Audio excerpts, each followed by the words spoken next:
pamusangano wedu weGore takafukidzwa neGore tapuwa waiti webasa wanoite wana washumairi wairi newaimbi wacho wairi fara kuapostori. Teererai mazita enyu. Mushumairi wekutanga Rupka Pesa Mbhabhatidzi Rabhahuma Kotwa. Wechipiri Sairasi Zanga Mubhangeri Rabhahuma Pfungwe. Waimbi wekutanga Ebhero Chitsaya muprofiti wenhatu Mutoko. Wechipiri Mikael Kambambaira murapi Rabhahuma Kotwa fara kuapostori. Manzwi amutumwa wana pachechi gezai moyo gari yakachena kuwakana pasangano uye rudo fara kuapostori. Yangwa yenyu.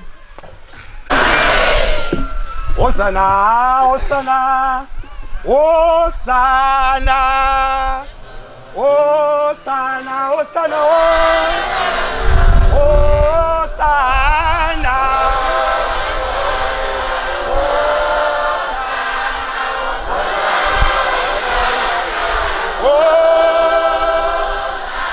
Arwajwani, Hosana.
Jesu ndiye akatumwa pamusoro penyika ino kuti wese waunenge wapindura ndochashanda nawo anenge asingateerere pahapi pamutemberi iyo iri apo iyo asikanzwe izwi rawo pakare haapende kusora kudenga fane kwatiriwo tikufara pano paMutoko nokuti tafukidza negore chiuyai tiite zvatakataurirana kuti iye mutumwa watimufadze asabve papano akatsamwa fane kwatiriwo tese tese vanhu vaMwari huyai tiite zvatakawirirana kuti iye mambo Jesu